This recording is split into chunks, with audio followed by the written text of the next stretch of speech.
श्याम मथुरा न जा तेरी राधा रो रो पुकारे।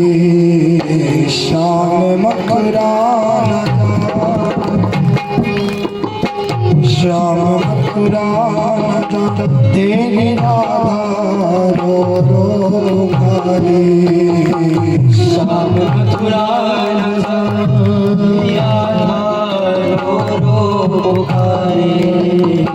श्याम मथुरा न जा।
यमुना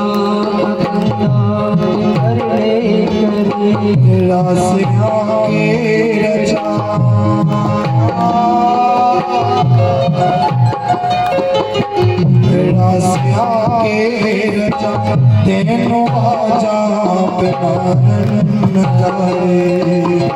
श्याम मथुरा जा, श्याम मथुरा जा। ठाकुर जी गोपियों से कहा करते थे कि परसों आ जाऊंगा, लेकिन उनकी परसों नहीं आई। भागवत जी में वर्णन है 100 वर्ष बाद मिलन हुआ है कुरुक्षेत्र के मैदान में। 100 वर्ष तक नहीं, परसों की कह गए थे, परसों तक नहीं आई।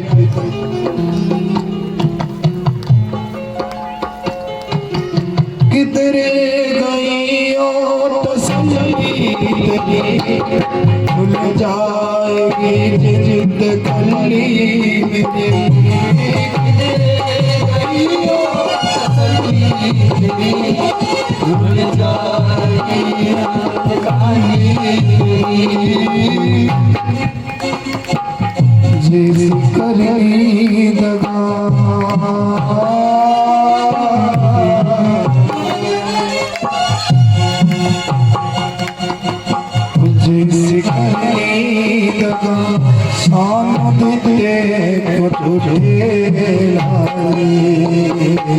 श्याम मथुरा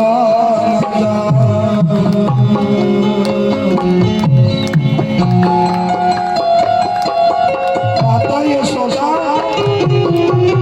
माखन का कटोरा लेकर हाथ में, लाला माखन तो खाता मैया, आज तो तू खिला देगी, वहां पर कौन खिलाएगा। और जाते जाते श्री जी को अपनी काली कमली और बांसुरी दे दे। संत कहते हैं ठाकुर जी ने उसके बाद कभी बांसुरी नहीं बजाई, जब तक ब्रज में रहे बांसुरी बजाई। तेरे बिना जिंदा रहना नहीं, बिछोड़े का दुखड़ा भी कहना नहीं। तेरे बिना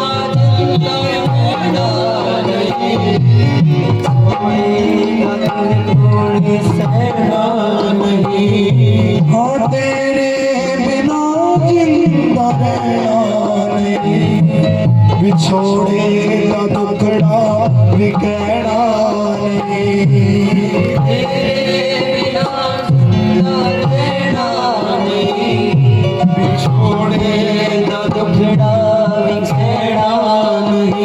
दर्श आके दिखा,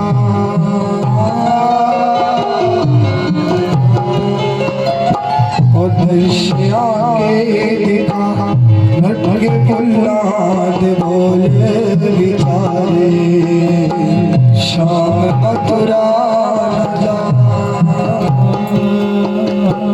मेरा दिल टूट गया आसमानों टूटने के तारे, शाम मथुरा।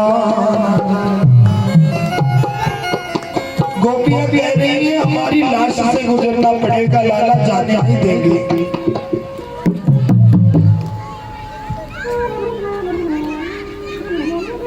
मत जाओ, मैया बेहोश होकर गई, गिर गई है। नंद बाबा को ठाकुर ने कहा मैया को संभालो, मेरी चिंता मत करो, दाऊ भैया और हम जा रहे हैं।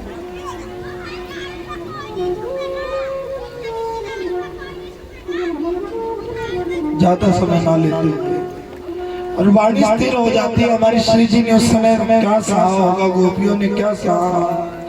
वाणी से वर्णन नहीं कर सकते, लेकिन प्रणाम करते हैं। ऐसी भक्ति ठाकुर जी हमें भी दे कि हम रोए तो केवल गोविंद की याद में रोए, इस दुनिया की चाह। मथुरा पहुंचे हैं। मथुरा पहुंचने से पहले मध्य रास्ते में अक्रूर जी को चिंता थी, तो कहा बाबा आप थक गए, यमुना जी में कुछ स्नान कर लो और गोता लगा लो। अक्रूर जी ने यमुना जी में गोता लगाया तो यमुना जी में अपने चतुर्भुज रूप के दर्शन करवा दिए कि मैं श्री हरि हूँ। बोलिए चतुर्भुज नाथ की जय। आप चिंता मत करो, मेरा कोई बाल वाक्य नहीं कर सकता। अक्रूर जब निश्चिंत थे, मथुरा आए हैं, मार्ग पर सब लोगों ने ठाकुर जी के चढ़ते तो सुने ही हैं, और सब छतों पर चढ़ गए। नंद का लाला बड़ा सुंदर है। एक कुबड़ी आई है, वहां से निकल रही थी। ठाकुर ने कहा अरे सुंदरी, देखती है पीछे मुड़कर किसको बुला रही है। अरे मैं तुम्हें कह रहा हूं अरे सुंदरी। नेत्र सजल हो गए प्रभु, मैं आपको सुंदर कहाँ से? मैंने कहा अरे तेरे मन की सुंदरता तो देख कितनी है। प्रभु सब मुझे धुतकारते हैं। 3 कुबड़ थे, 3 जगह से कुबड़ी थी।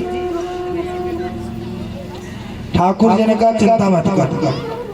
पाँव के नाखून पर अपना नाखून रखा और हथौड़ी को पकड़कर हल्का सा झटका दिया और कुबड़ी सुंदरी में बदल गई। बोलिए वत्सल भगवान की। सुदाम मालिनी है एक, माला लेकर आई है ठाकुर जी के लिए। कैसे? जो कंस के लिए माला बनाती है, आज ठाकुर के लिए पुष्प तैयार किए। इतने समय हो गया उस दुष्ट के लिए माला करते हुए, माला बनाते हुए। आज मेरी माला असल में भगवान के गले में जाएगी। भगवान ने फटाफट जाते ही उसके पास चले गए, हमें 2 माला दो। और इधर से ग्वाल वाले भी आ गए। कहा नंद बाबा, बाबा आपको मैंने कहा था मैया का ख्याल रखना। उन्होंने कहा मैया का ख्याल क्या, जरा सी होश आती है तो पूछती है लाला कहाँ है। बताने पर कहती है साथ क्यों नहीं गए, मेरे लाला को अकेले क्यों भेज दिया तुमने। मुझे अब नंद बाबा से आज्ञा करी है, आप मेरे कारागार में बंद माता पिता को मिलिए, मैं ग्वाल वालों संग प्रस्थान खाने पाऊंगा। माला डाली है और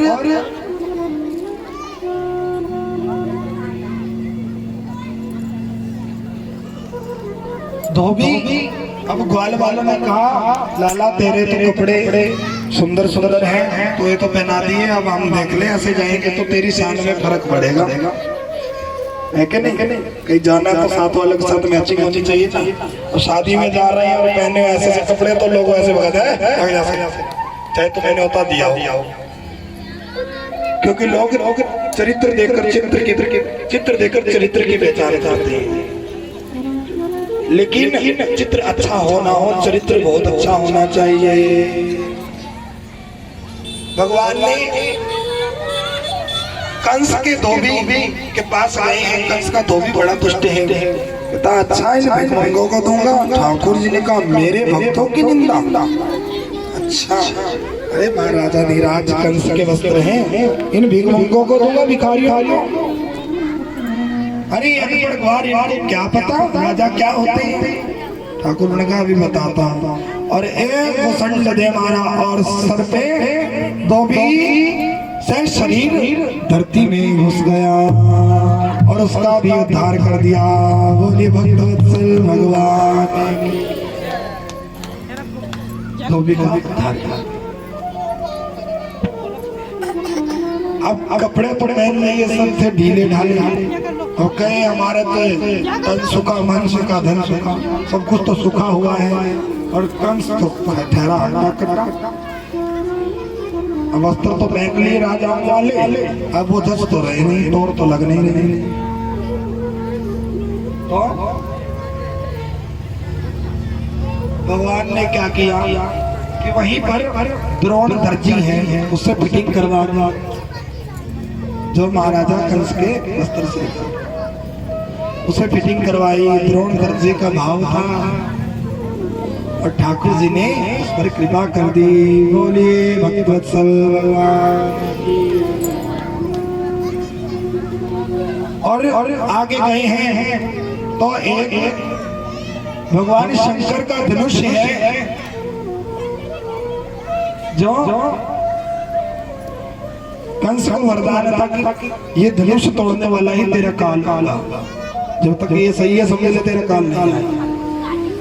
गए कहा प्रणाम करने को, उनका बालक तो है कर लेंगे प्रणाम, जाने दिया। भगवान ने कहा एक बार पहले धनुष तोड़ा था, एक बार फिर अब तोड़ देते हैं।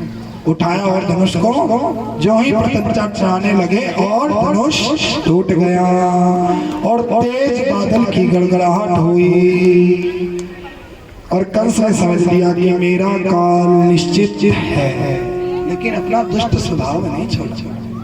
ये छोटे छोटे ठाकुर जी को संभाल कर आगे गए हैं। एक हाथी को खूब मदिरा पान करवा के छोड़ रखा था कि आएंगे और कुचल कर मर जाएंगे। ठाकुर जी ने कहा अच्छा। ठाकुर जी ने पकड़ी सूंड और हाथी को ऐसे घुमाया जैसे आप दुपट्टा पकड़ के घुमाते हैं, शादी में रुमाल लेकर कहीं नाचते, ऐसे घुमाया हाथी को और फेंका। पता नहीं लगा भैया इतना बड़ा हाथी कहाँ चला गया। उस हाथी का भी उद्धार कर दिया। अब आगे गए हैं, बड़े बड़े पहलवान हैं, मल्ल युद्ध के लिए लकारा। दाऊदिया ने कहा इनको तो मेरे पर छोड़। ठाकुर ने कहा मैं भी हाथ उठाता। दोनों भाइयों ने मिलकर एक एक दो घुसे में इनका कल्याण कर दिया। बोलिए भगवत्सल भगवान की, बाल कृष्ण लाल की जय। अब ठाकुर जी 14 वर्ष के हो चुके हैं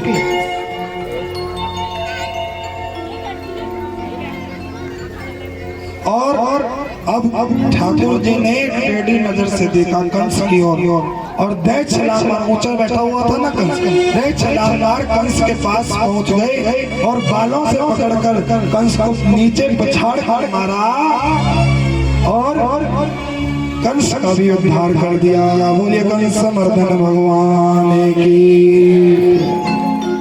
मामा प्यार से रहता तो तेरा आदर करता, लेकिन तूने अपना दुष्ट स्वभाव नहीं छोड़ा, इसीलिए तुझे मरना पड़ेगा। अब मैया छुड़वाया अपने दादा श्री को व्यास पर समझ है राजगद्दी पर बिठाया है।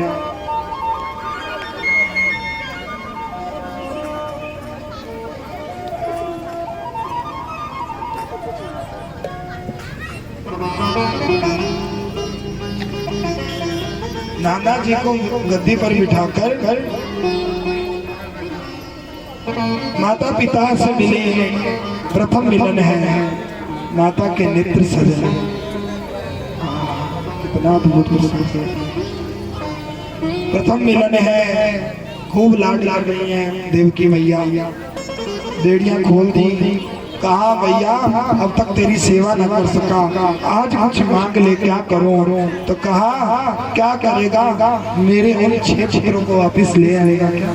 जिन्हें कहा क्यों नहीं, गए राज के वापिस भेजो। ठीक है महाराज, तुम्हारे भैया है कैसे आए। उसके बाद वो मथुरा नगरी पर राज किया। समय कम है, बाकी चरित्र को प्रणाम करते हुए ठाकुर जी मथुरा वासी हैं। अब द्वारिका कैसे पहुंचे? मथुरा में जरासंध नाम का एक बड़ा ही दुष्ट राजा है।